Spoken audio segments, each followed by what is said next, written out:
Kami dari kelompok 1 akan menjelaskan tentang dividen, yang mencakup dividen dan blue chip stock. Yang pertama, dividen. Dividen adalah pembayaran kepada pemegang saham berdasarkan per sahamnya dari pendapatan perusahaan. Jenis-jenis dividen. Yang pertama, dividen tunai. Metode paling umum untuk pembagian keuntungan. Dibayarkan dalam bentuk tunai dan dikenai pajak pada tahun pengeluarannya. Yang kedua, dividen saham. Cukup umum dilakukan dan dibayarkan dalam bentuk saham tambahan. Biasanya dihitung berdasarkan proporsi terhadap jumlah saham yang dimiliki oleh para pemegang saham. Yang ketiga, dividen properti. Dibayarkan dalam bentuk aset. Pembagian dividen dengan cara ini jarang dilakukan. Jenis pembagian dividen seperti ini jarang dilakukan oleh perusahaan karena sulit dalam perhitungannya. Perusahaan yang melakukan dividen properti biasanya karena uang tunai yang ada di perusahaan sudah terlanjur masuk dalam investasi pada perusahaan lain.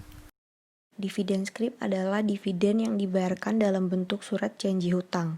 Perusahaan akan membayarkan dividen ini pada waktu dan jumlah yang telah ditentukan sesuai dengan surat janji hutang. Yang terakhir ada dividen likuidasi. Diartikan sebagai bentuk pengembalian modal. Hal ini hanya berlaku jika perusahaan akan mengalami kebangkrutan. Perusahaan akan mengeluarkan dividen likuidasi jika masih memiliki sedikit sisa kekayaan. Tetapi jika tidak ada sisa kekayaan, maka para pemegang saham tidak akan mendapat dividen. Selanjutnya adalah cara menghitung dividen.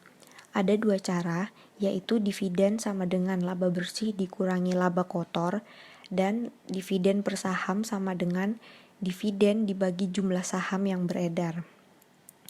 Jumlah dividen yang dibagikan kepada pemegang saham adalah selisih antara laba perusahaan dikurangi dengan laba yang ditahan.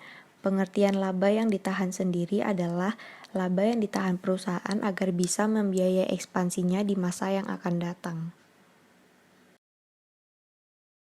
Dua jenis investor. Yang pertama adalah investor jangka panjang.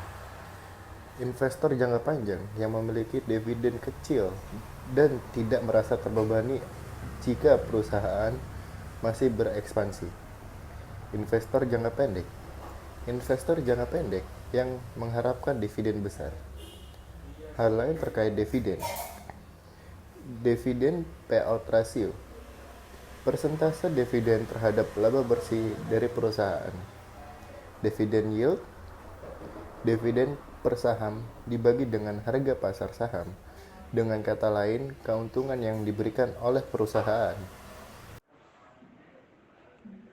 Blue chip stock adalah saham biasa yang diterbitkan oleh perusahaan yang mapan dan dihormati dengan sejarah keuangan yang baik dan pola pembayaran dividen yang stabil.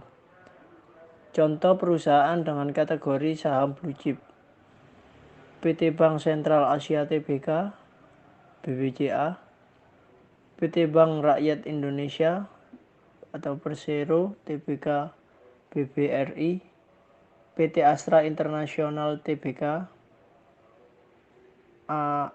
ASII, PT Jasa Marga Persero Tbk, JSMR, PT Perusahaan Gas Negara Persero Tbk, PGAS, PT Unilever Indonesia Tbk,